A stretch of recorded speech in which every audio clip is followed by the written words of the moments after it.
नमस्कार बांधकाम कामगार मित्रांनो नवीन वस्तू ज्या निघालेल्या आहेत। आता नवीन वस्तूचा जार सुद्धा आलेला आहे। आपला व्हिडिओ तुम्ही बघितला असेल। आता त्या नवीन वस्तू मिळण्याकरिता तुम्हाला तुमची प्रोफाइल जी आहे पूर्णपणे ऍक्टिव्ह पाहिजे, तरच तुम्हाला त्या वस्तू मिळू शकतात। तर आता मित्रांनो, तुमचं जर रिन्यूअल आलं असेल, रिन्यू कशा प्रकारे करायचे ते तुम्हाला या व्हिडिओमध्ये सांगणार आहे। त्या अगोदर मित्रांनो, आपल्या चॅनलवर नवीन आला असाल चॅनलला सबस्क्राइब करा, जवळच्या बेल आयकॉनला क्लिक करायला विसरू नका। तर चला व्हिडिओ सुरू करूया। तर मित्रांनो, आपण बघू शकता मी लॅपटॉपच्या स्क्रीनवर आलेलो आहे। तर आपल्याला इथं क्रोम ब्राउझर ओपन करून घ्यायचा आहे। क्रोम ब्राउझर ओपन केल्यानंतर इथं आपल्याला इमारत व इतर बांधकाम कामगार आपल्याला सर्च करायचे, किंवा डिस्क्रिप्शन बॉक्समध्ये डायरेक्ट याची लिंक मी तुम्हाला देणार आहे। आणि मित्रांनो, पाहू शकता आता प्रोफाइल ही बघू शकता, एक प्रोफाइल मी तुम्हाला दाखवत आहे।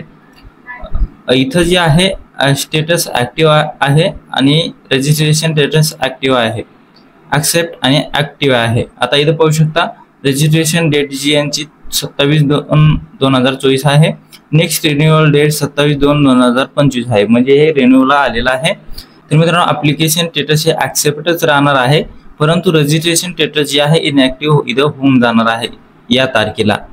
तर आपल्याला ही तारीख झाल्यानंतर आपल्याला रिन्यू कशा प्रकारे करायचे, तर आपल्याला हे इमेज नंबर लागणार आहे, हे आपल्याला कॉपी करून घ्यायचा आहे आणि आपली साईट ओपन केली आहे। तर वरती स्क्रॉल करायचंय आणि इथं पाहू शकता तर बांधकाम कामगार ऑनलाईन नोंदणीचे नूतनीकरण यावर आपल्याला क्लिक करायचं आहे। इकडून तिसऱ्या आणि इकडून चौथ्या नंबरचा ऑप्शन आहे, यावर क्लिक केल्यानंतर पाहू शकता आता पेज ओपन होणार आहे।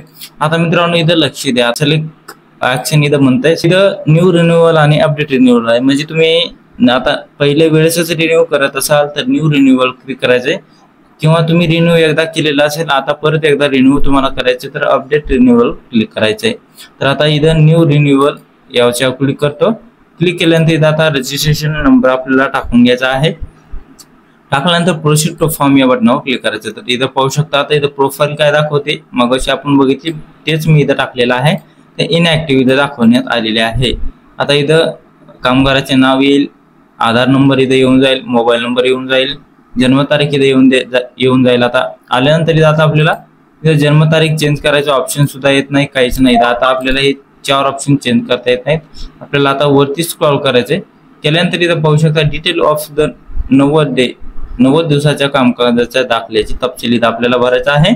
कामगाराच्या कामाचे स्वरूप इथं आपल्याला निवडायचं आहे, कोणतं यामध्ये तुम्ही कशामध्ये बसता ते तुम्हाला इथं जे आहे सिलेक्ट करायचं आहे। इथं ऑल टाइप ऑफ हेल्पर मध्ये सिलेक्ट करायचं आहे।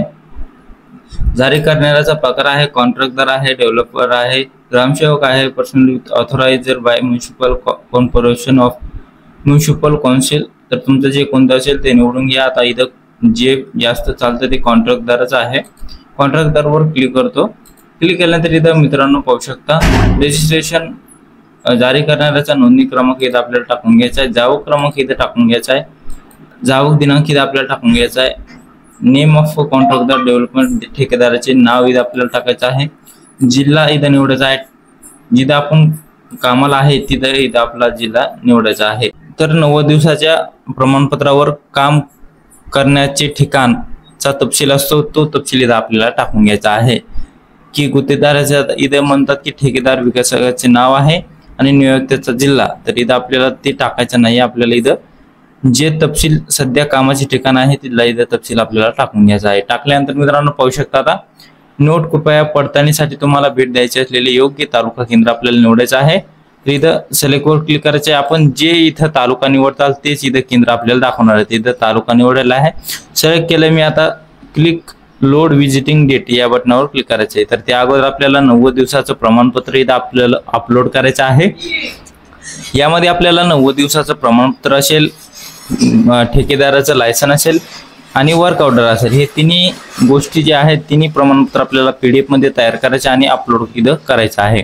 केल्यानंतर click to load visiting date या बटनावर क्लिक करून इथं आपल्याला पाहू शकता पिवळा कलरचा असलं तर दिनांक कोटा पूर्ण झालेला आहे, लाल कलरचा असेल तर शासकीय सुट्टी असतील, स्लॉट सिलेक्टेड निवडलेला दिनांक हिरवा असेल तर निवडलेला दिनांक असेल, आणि स्लॉट अवेलेबल दिनांक उपलब्ध म्हणजे काहीच नसेल तर तिथं ते स्लॉट उपलब्ध आहे। तर यावर क्लिक करायचं आपल्याला। क्लिक केल्यानंतर पाहू शकता जून महिना हा पूर्णपणे पूर्ण आहे। आता त्यापुढे जायचंय तर पाहू शकता जुलै महिन्यामध्ये काही लाल कलर आहे, काही पिवळा आणि काही पांढरा कलर आहे. तर इथं जे व्हाईट कलर दिसत आहे तर या तारखा खुल्या आहेत आणि जे लाल कलर आहे ते आपल्याला इथं सुट्ट्या आहे. तर अशा प्रकारे आहे. पिवळे कलर फुल झालेला आहे. इथं पाहू शकता मी पांढरे कलरवर क्लिक केलं तर तारीख निवडण्यात आलेली आहे. इतर कोणत्याही कलरवर क्लिक केल्यावर काहीही होत नाही. अशा प्रकारे आपल्याला तारीख सिलेक्ट करून घ्यायची आणि या तारखेला आपल्याला त्या जे आपण इथं सुविधा केंद्र निवडलेलं आहे तिथं आपल्याला वरती जे डॉक्युमेंट आहे ते डॉक्युमेंट घेऊन आणि आपलं आधार कार्ड घेऊन तिथं भेट द्यायला जायचं आहे. तिथं व्हेरिफिकेशन झाल्यानंतर 1 ते 2 महिन्यामध्ये तुमचा अर्ज मंजूर होऊन जाईल.